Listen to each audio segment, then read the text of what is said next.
past few years, we've heard the term free agents and been told we would all need to become one in order to succeed. The recent economic structures have helped to promote this concept as reality. Where do we get the tools to take control of our career path in the present and future? Welcome to the Career Confidante with your host, Marie Zimenoff.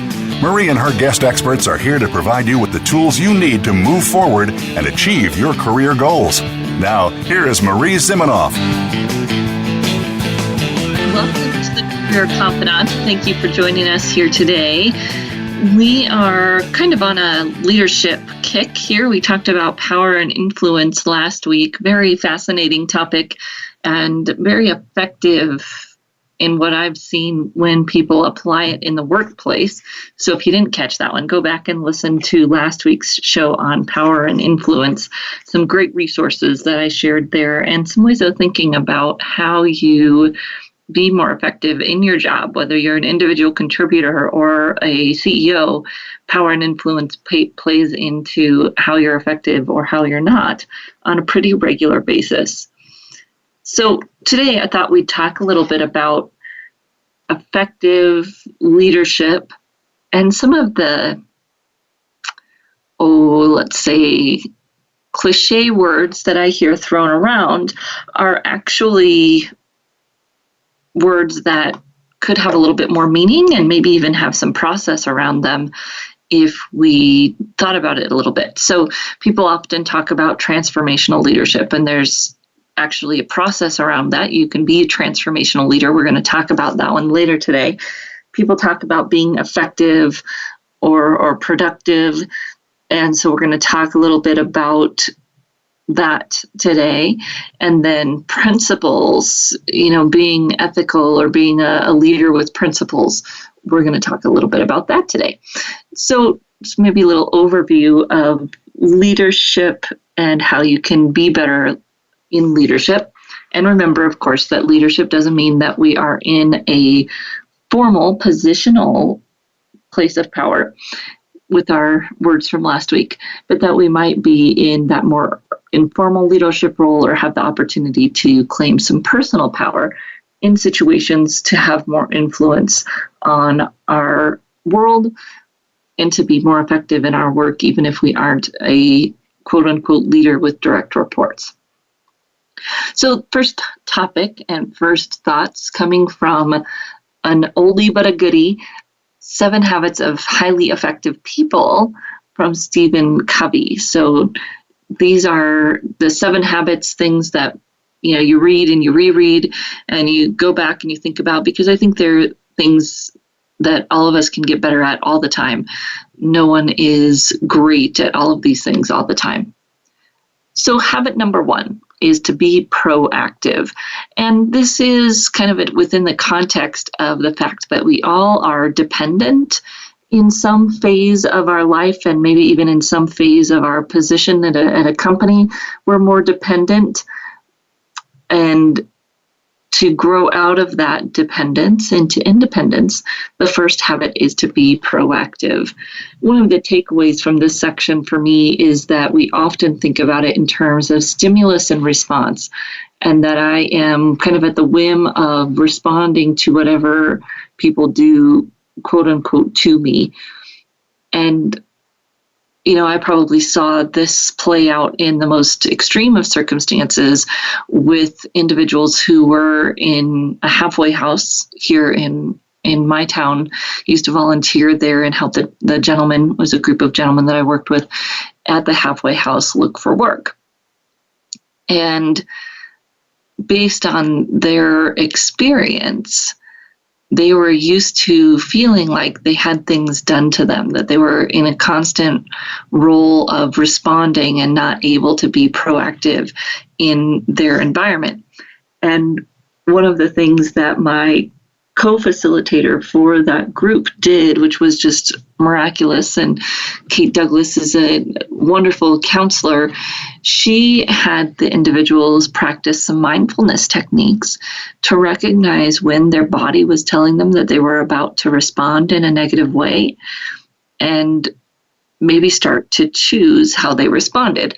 So that is this idea of stimulus and response. And as Stephen Covey calls it here, the freedom to choose how you respond based on your self-awareness, which is what we were trying to increase for these gentlemen, was their self-awareness, and perhaps also their imagination or thinking of different ways that they could respond.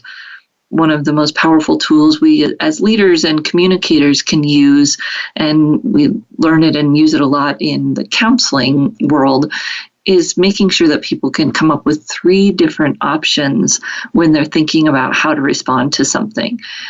This is important because when there's just 2 options, there's a good and a bad, or a mine and yours, there's always a value judgment on those 2. Even if you're brainstorming, if you've only got 2 ideas, they will inherently fall into some kind of good, bad, yours, mine kind of category.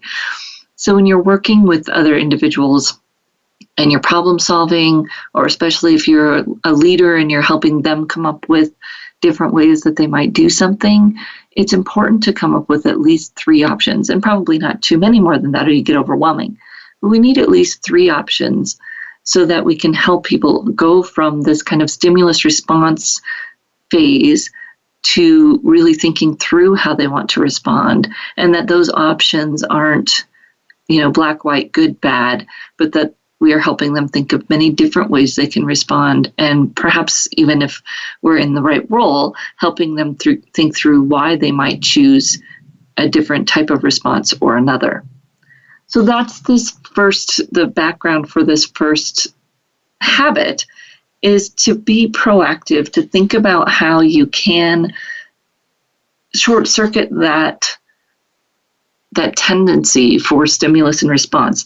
And of course, we'd like to get ahead of it and perhaps influence it before the stimulus happens, but at the least to think about that relationship and how you can do things differently. He has some good language in here. This is the 7 Habits of Highly Effective People.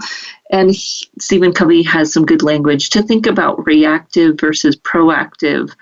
And a lot of this happens during customer service, can happen during meetings, thinking about going from reactive language, like there's nothing I can do, to more proactive language, let's look at all alternatives, or reactive language, they won't allow that. So if you're thinking of a team and you're brainstorming and someone says they won't allow that, well, maybe we could create an effective presentation that would help influence them to make that decision.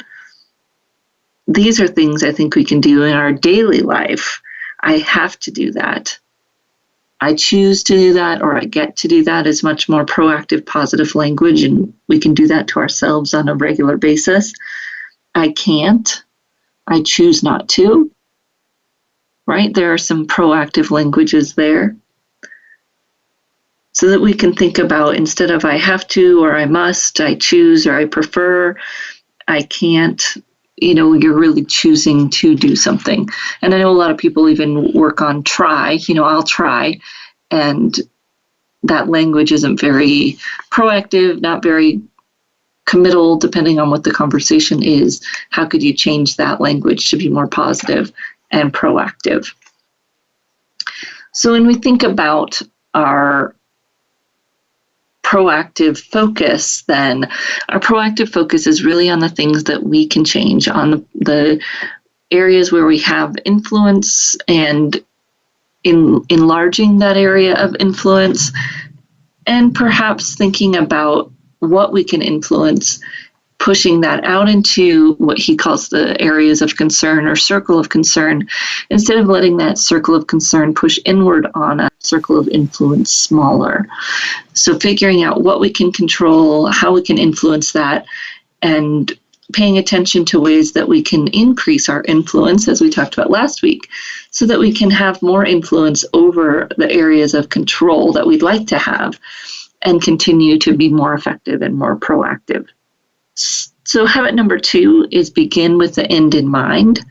This kind of goes back to our conversation in the work of leaders, of being able to have a vision and know where we're going to end up, that then we can design things to be a certain way and move people towards things, instead of having a vision perhaps thrust on us. So he talks about becoming your own first creator. So having that proactive approach and an imaginative approach so that we're coming up with ideas and can create our own future. This is what I talk about a lot when I talk about managing your career, right? If we are taking care of ourselves and really being proactive in our career, there's less likely going to be things that happen to us that really stop us in the tracks, so that when we are unemployed, we have a network because we've been proactive with our career. We have thoughts about what we might do because we've been proactive with our career. That's what Stephen's talking about here, is if we're just sitting back and letting things happen to us, we're going to be in trouble and we're going to be less effective throughout our career, let alone just in our job. So what can you do to set your own personal goals, your own personal vision of what you want to accomplish where you are, where you'll be next, what the bigger picture looks like for you, because that vision is something that keeps you moving, keeps you striving, keeps you connecting, versus sitting back and waiting for things to happen to you and not being able to react quickly enough, or having to react instead of having some proactive actions that you've taken to make whatever change it is that happens easier on yourself. And I read an I think it was an Inc. article recently that we are going to change jobs on average up to, it's getting closer to every 3 years. Every 3 years on average. So that's a lot. And if we are thinking we're going to be at a place forever, or we are not paying attention to what the next step might look like, we're going to be in a reactive place and not the best place for us to be.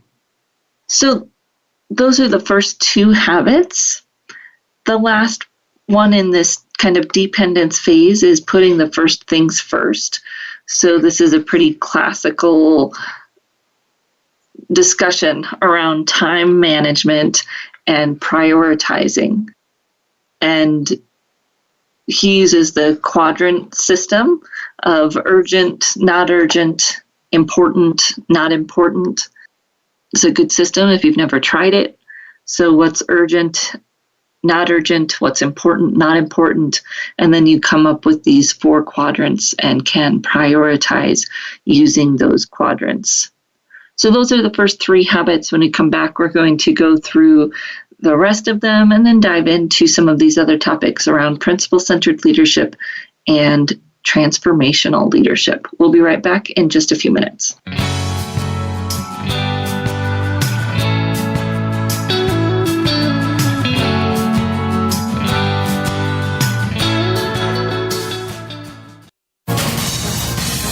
Voice America Business Network, the bottom line in business. You know that the career landscape has changed and that you need to be proactive about managing your career. You can have the foresight, skills, and confidence you need to take charge of your career and seize opportunities. A strategic advantage and career expert, Marie Zimenoff has helped thousands of leaders like you get focused, get found, and get hired. Visit getcareersmart.com to find out more. That's getcareersmart.com or call 800-521-2080 to schedule your complimentary consultation.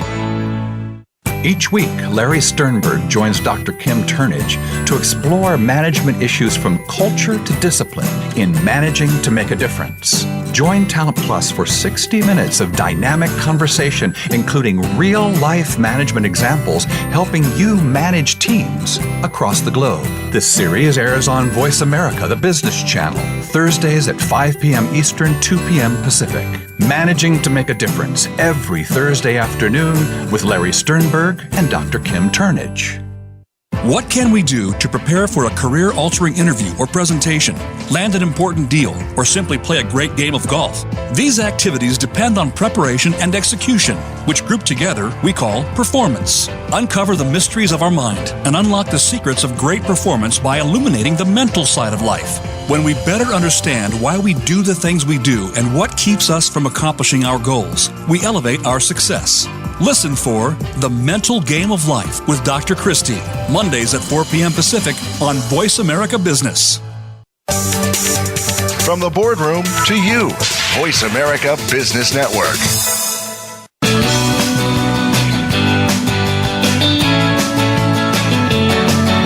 You are tuned in to The Career Confidante with Marie Zimenoff.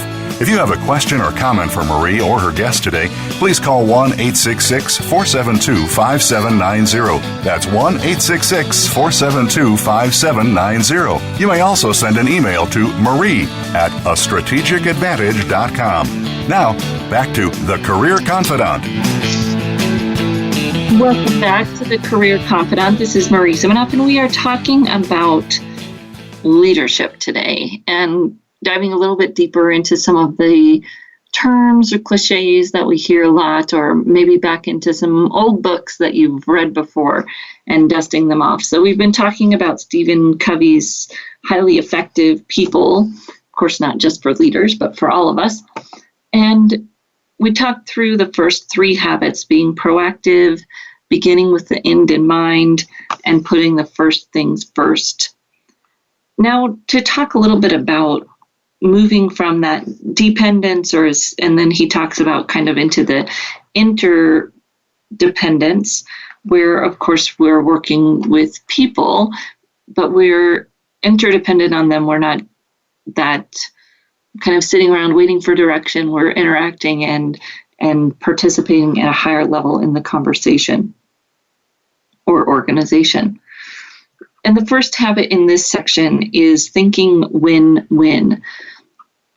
And I recently heard someone talking about negotiation, salary negotiation, Alan, and a colleague at the Association for Talent Development Conference. And Alan was talking about negotiation, and it's so simple, but he said the reason that most of our negotiations fail is because we go into it like we're going into a used car sales, where we will win if we get the best price and we will lose if we pay too much. And that's our mindset, our picture of negotiation oftentimes is that when we go in to talk about salary or negotiate whatever it might be, we often have a win-lose mindset, even if we think that we're going in win-win, because we have been so conditioned to think about it this way. And what's interesting actually is that millennials and the younger generations are avoiding that kind of negotiation. They don't shop the same way at car lots, and you'll see, if you pay attention, that a lot of car lots have changed the way they operate so that there is no negotiation.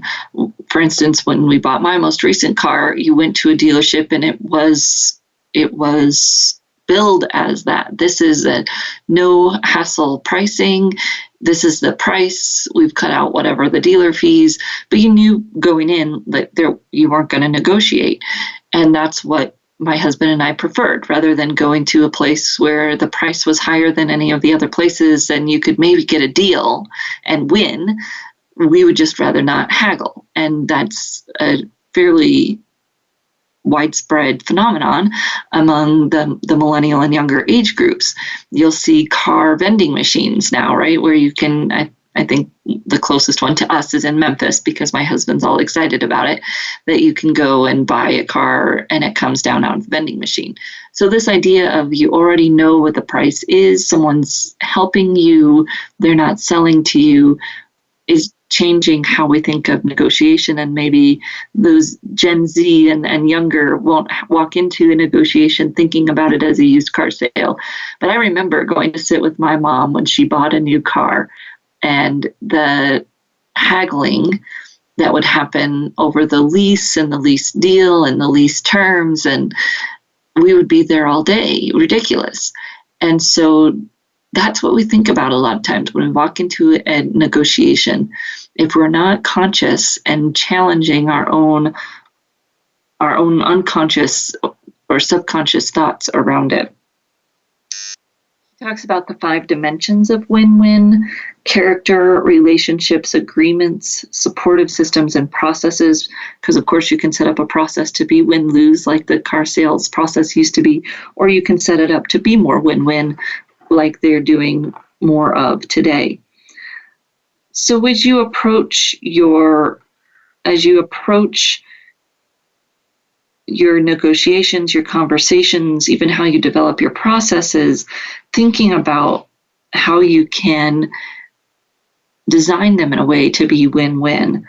And last tip there is thinking about how considerate we are of others, and then also how much courage we have to be considerate of others.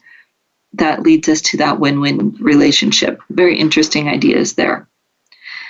Habit number 5, seek first to understand, then to be understood. My favorite book around this topic, and it's a book all in of itself around this topic, is From Debate to Dialogue.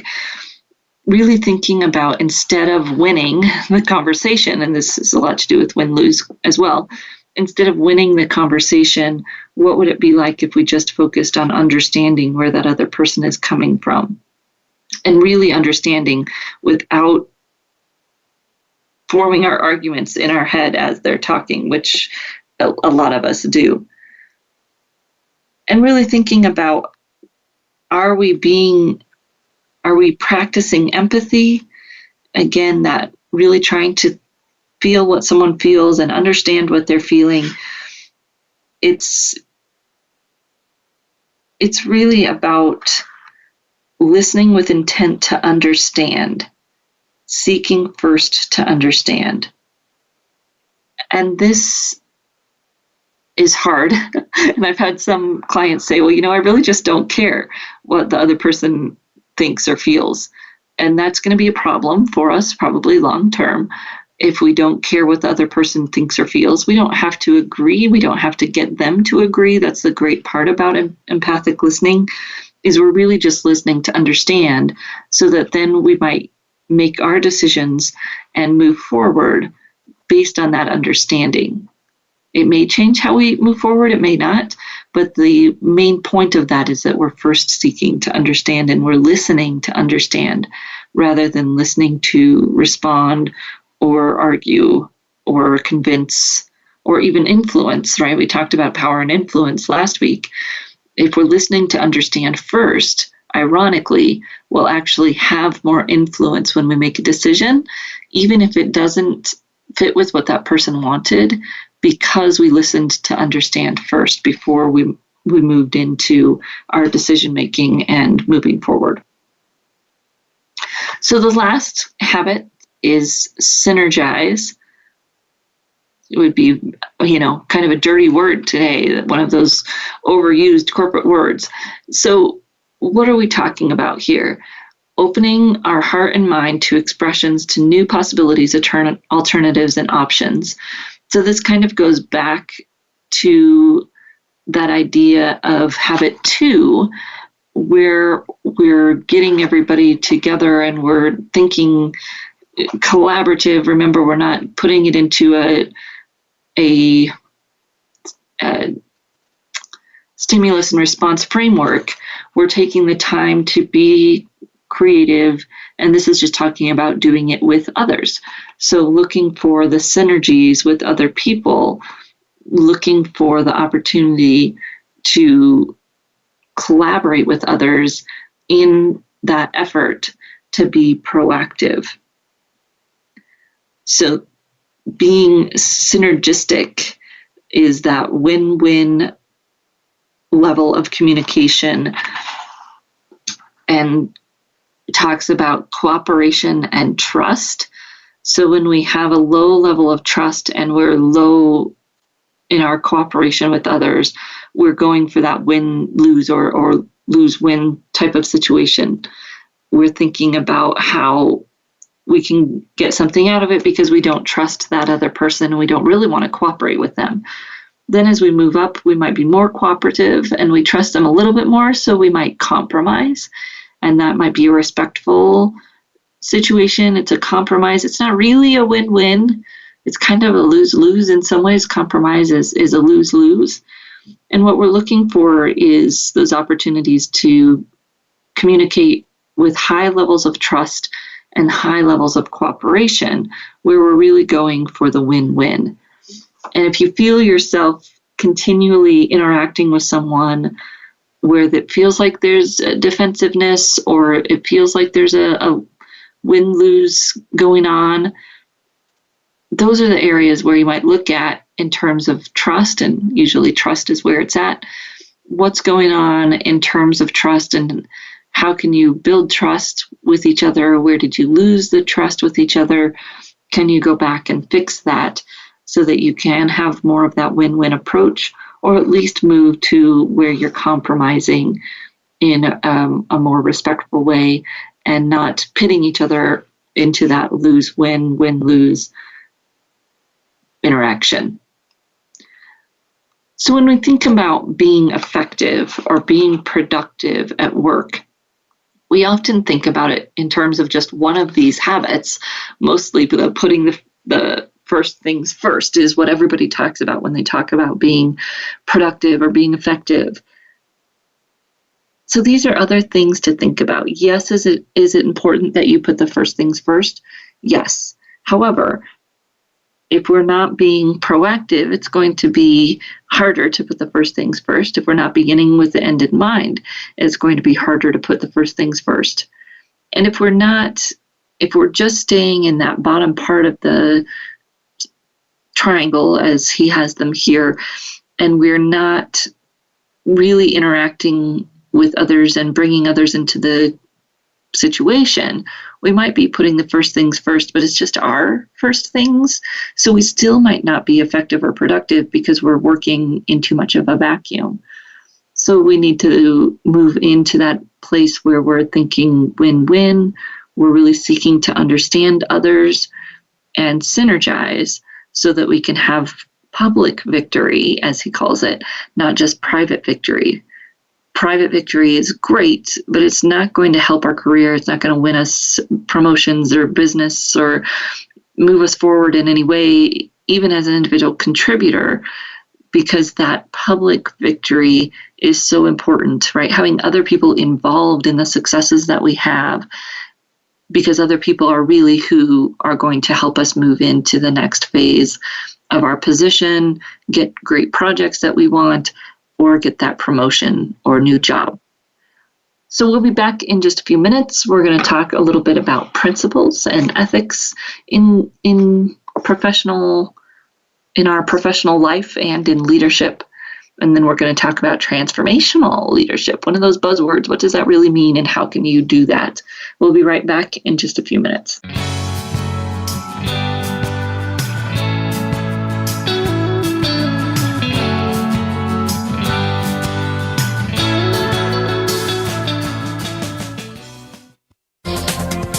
The business community's first choice in Internet Talk Radio, Voice America Business Network.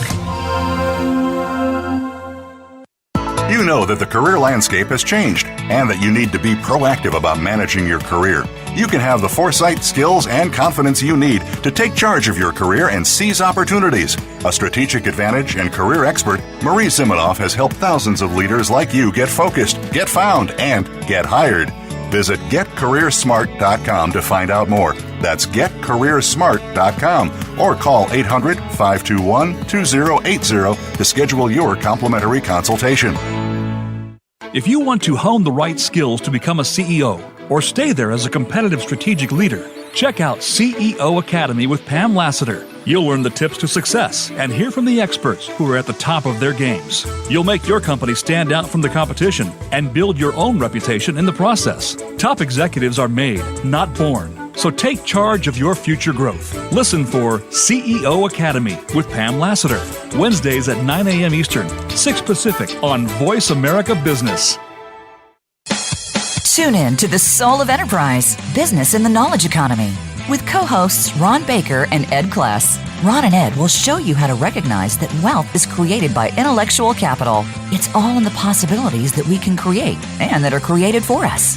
These possibilities are destined to be discovered by human imagination and through the service of others, creating a brighter future for all of us. The Soul of Enterprise is heard live every Friday at 1 p.m. Pacific Time, 4 p.m. Eastern on the Voice America Business Channel and simulcast at the same time on the Voice America Variety Channel.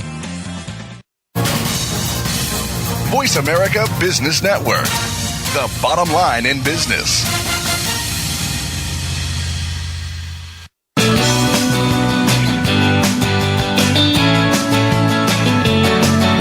You are tuned in to The Career Confidante with Marie Zimenoff.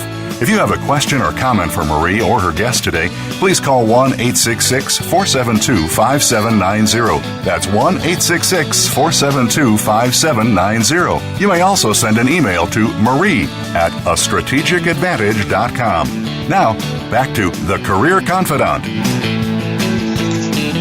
Welcome back to the Career Confidante, and today we're talking about some leadership foundations from some of the goodies and oldies in terms of leadership perspectives. We talked about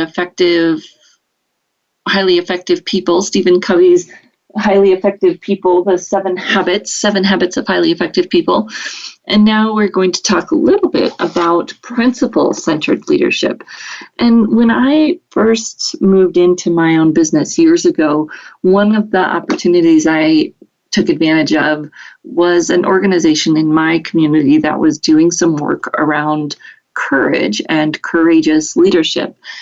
Created a kind of a program around that, led by the book by Gus Lee, Courage, the Backbone of Leadership. Gus Lee happens to be a consultant for one of the companies that is here locally, so his book was kind of being promoted around locally.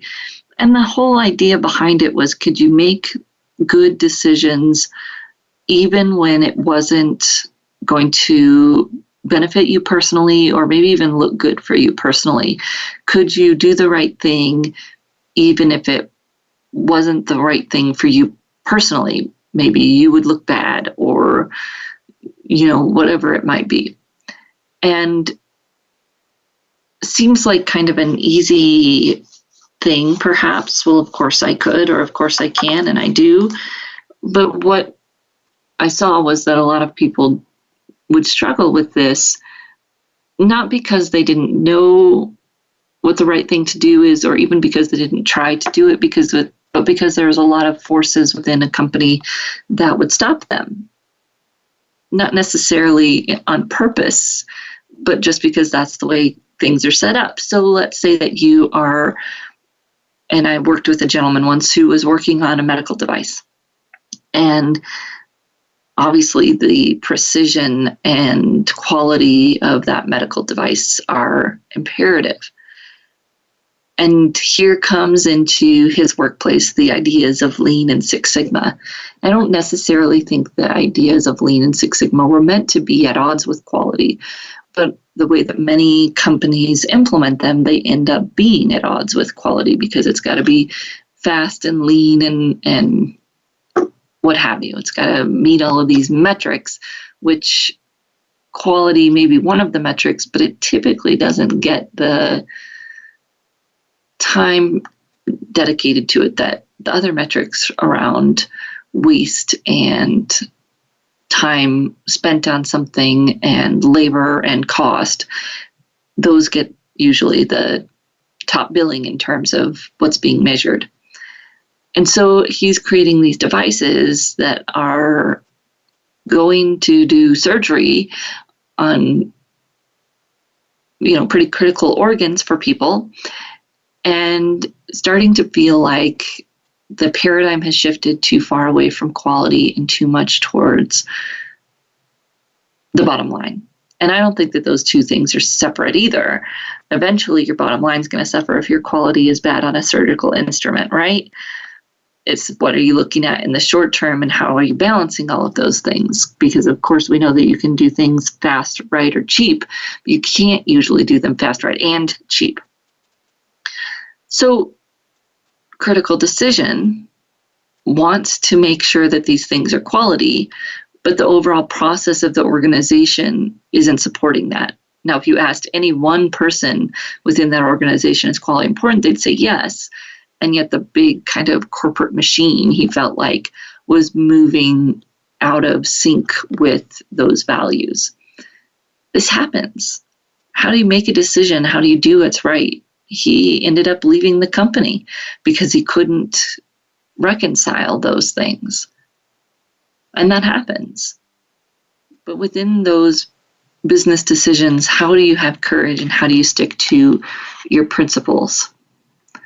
As a Rotarian, and you may be familiar with Rotary International, we simplify it perhaps a little bit to what we call the four-way test. Is it the truth? Will it be beneficial to all concerned? Will it build goodwill and better friendships? And, it's a little bit more simple in terms of thinking through things. We go and do that test and we used to go and do it with high schoolers, kids that were in their first year of college.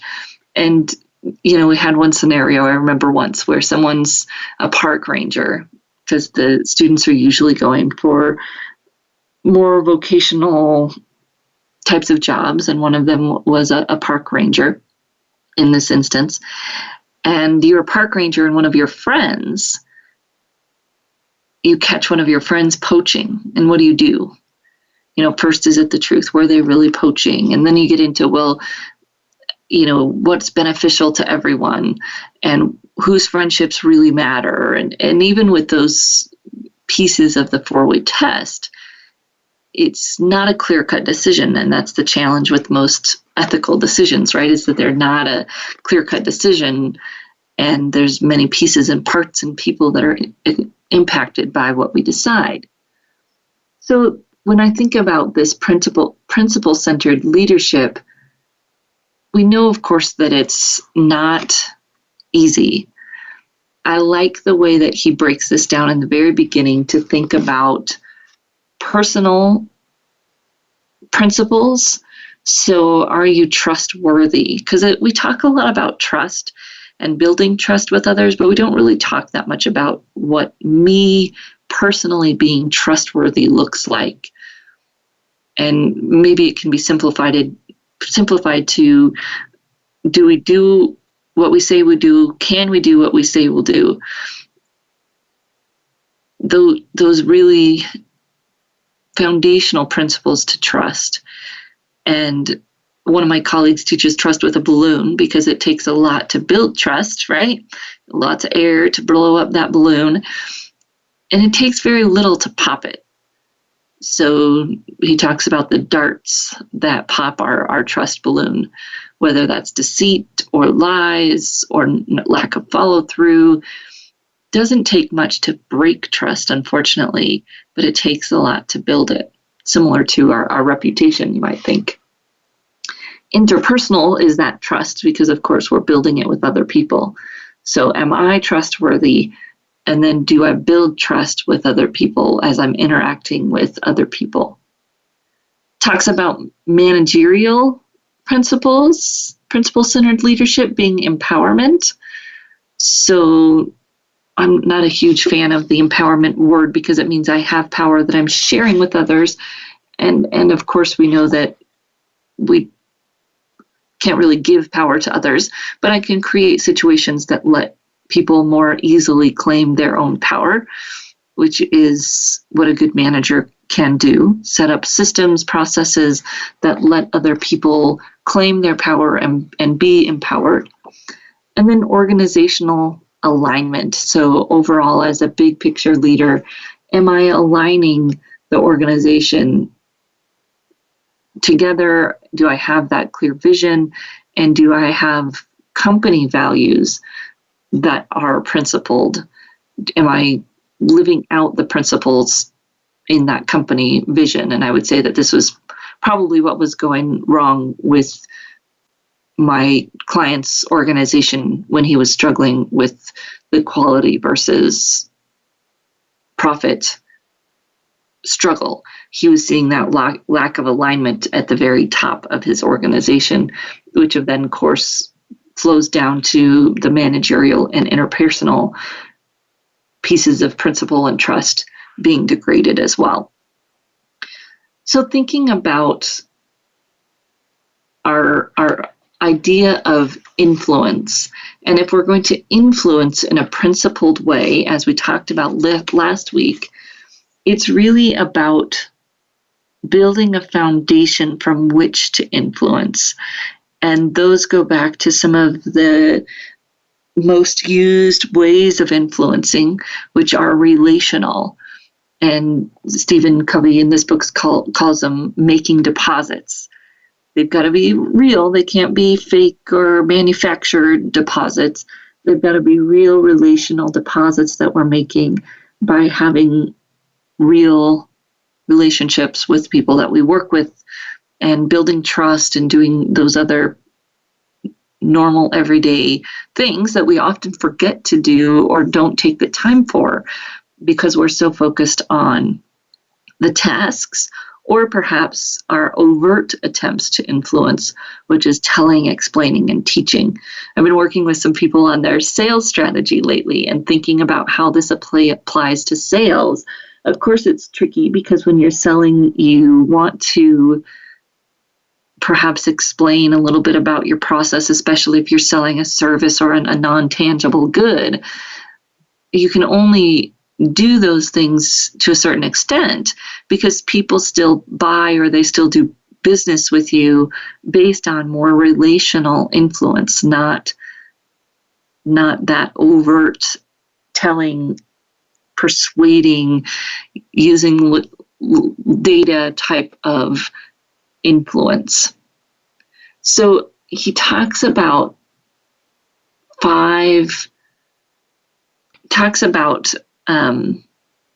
methods of influence that fall into categories. So thinking about who we are and how we act. And this is hard, but on a daily basis, how negative are we? Do we show patience with other people? Do we distinguish between the person and the behavior? It's a parenting technique. It's also a managerial technique. Performing anonymous service, choosing the proactive response, which we talked about in the 7 habits, keeping the promises we make, focusing on our circle of influence, and really encourage obedience to the laws of love. Would do the things that we would want other people to do to us, right?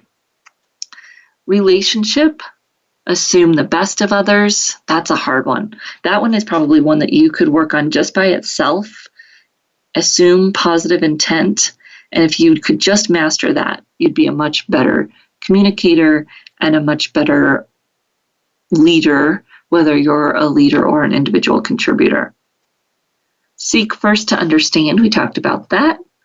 Reward open, honest expression. So being careful about how we react when someone gives us their honest opinion. Give an understanding response, and if offended, take initiative, apologizing for our mistakes, and really going one-on-one when we need to have that conversation. Renewing our commitment to the things we have in common, again, that common vision, and accepting the person and situation, and I like this, being influenced by others first. So when we want to have influence, have we taken an opportunity to let that other person influence us first? So we're going to come back and finish up talking just briefly about these principles and how we can have more influence as a principled leader.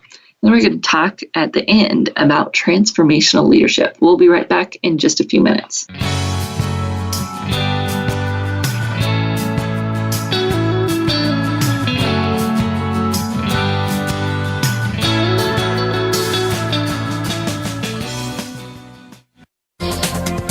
The business community's first choice in Internet Talk Radio.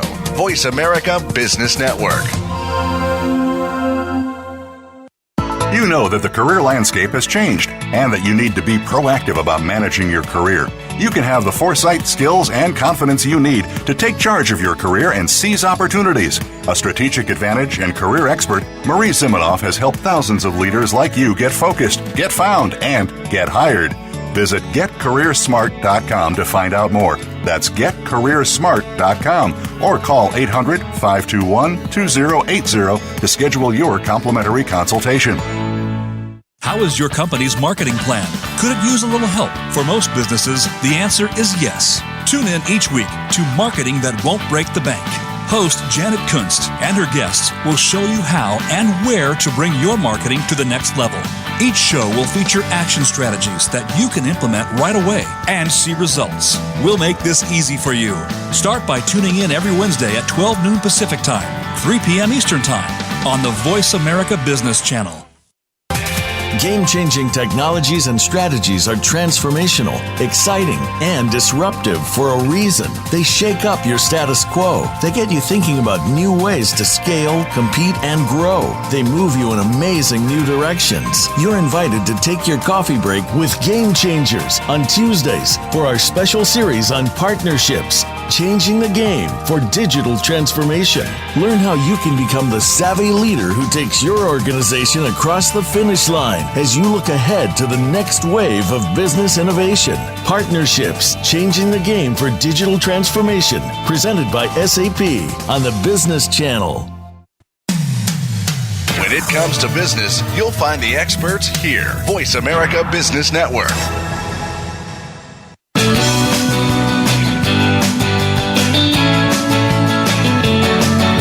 You are tuned in to The Career Confidante with Marie Zimenoff.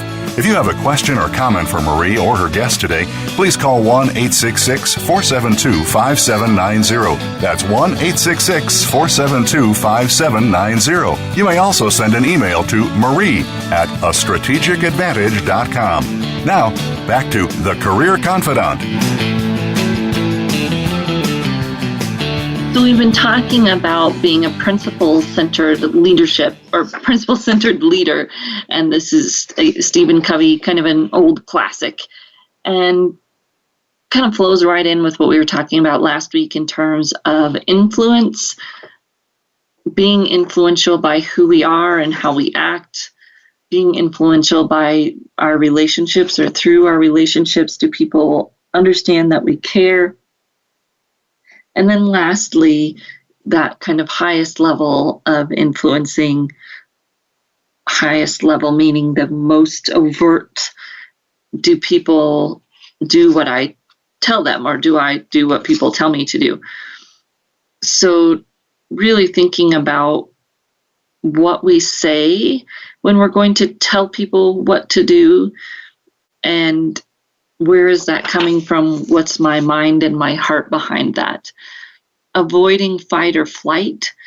So many people are going to fight or flight when they disagree. How can we be prepared to talk through differences instead of having that happen? Recognizing and taking the time to teach, agreeing on kind of the limits and rules, expectations, consequences. Don't give up and don't give in. To be that kind of disciplined, staying the course leader. Speak the language of logic and emotion. So being able to appeal to people's logic as well as what they're feeling, and being able to recognize and say what people might be feeling.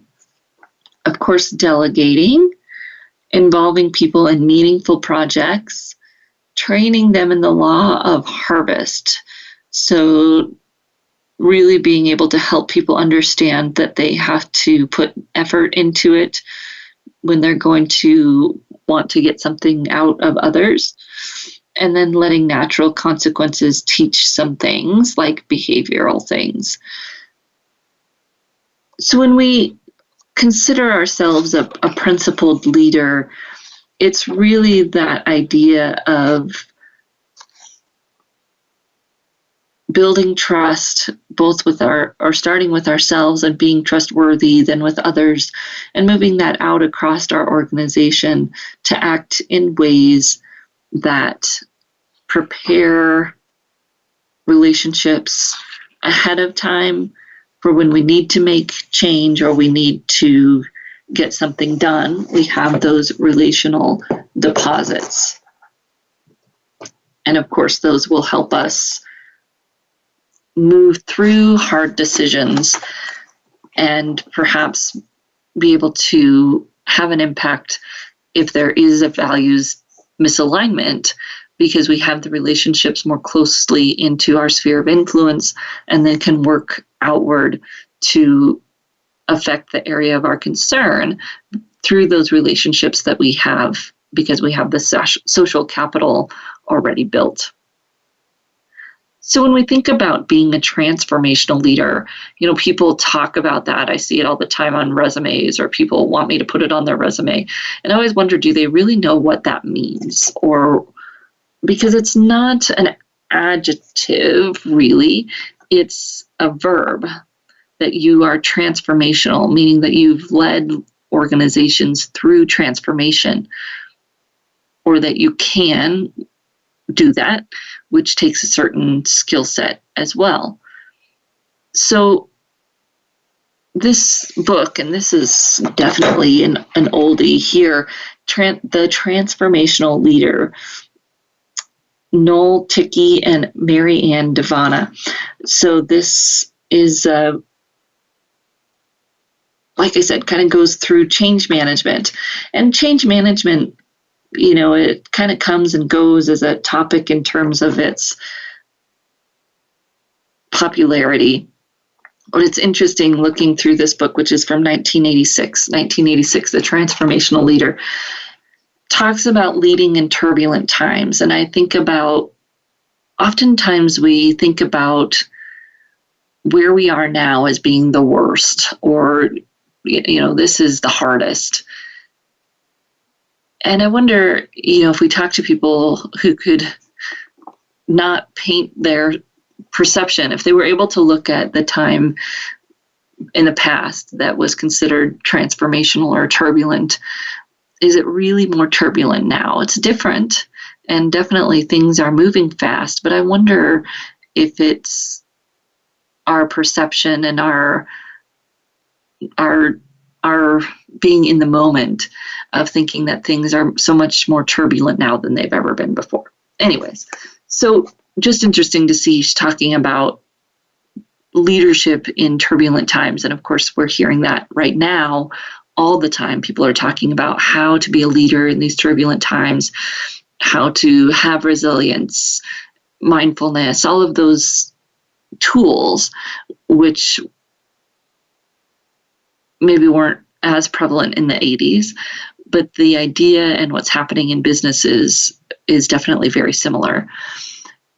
When you think about yourself as a transformational leader, how can you make that more tangible? And this book talks about the process that we go through when we make transformation within an organization. And you may have a different construct for this process. However, it's a good exercise to go and look at, what do you know about change management and change management process? And how do your skills help move an organization through that process? Or how have you in the past?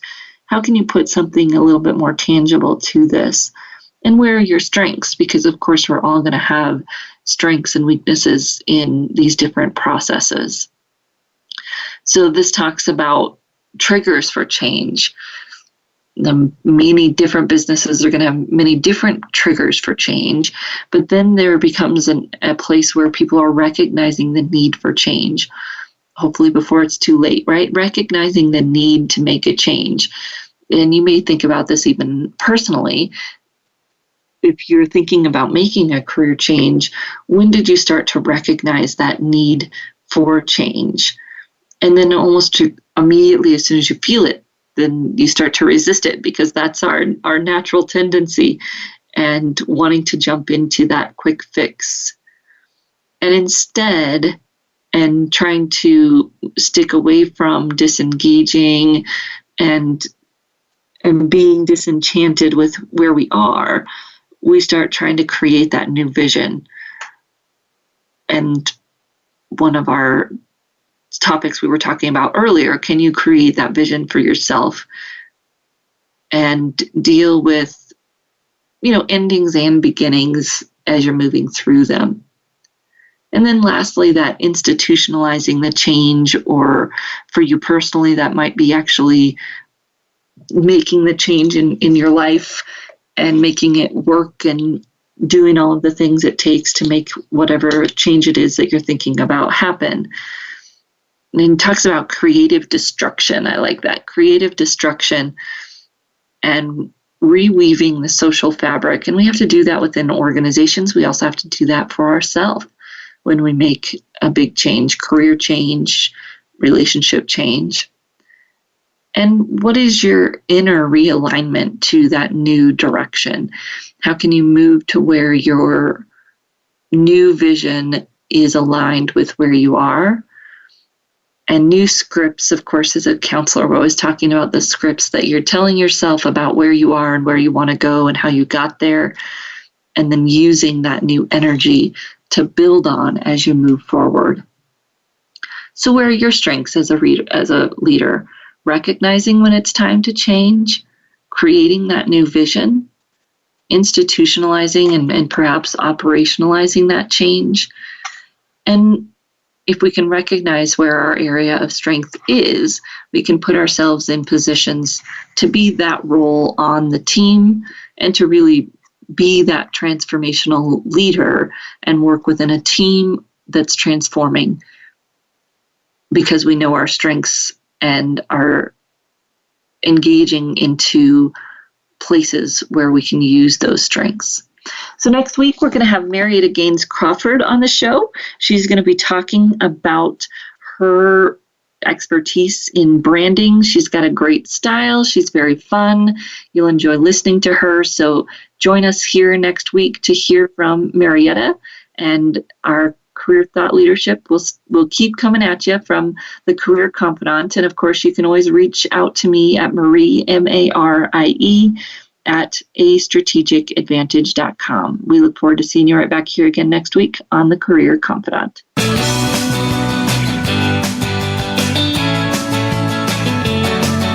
Thank you for listening to The Career Confidante. Marie Zimenoff will return again with another terrific guest next Monday at 6 p.m. Eastern Time, 3 p.m. Pacific on the Voice America Business Channel. Be sure to join us then.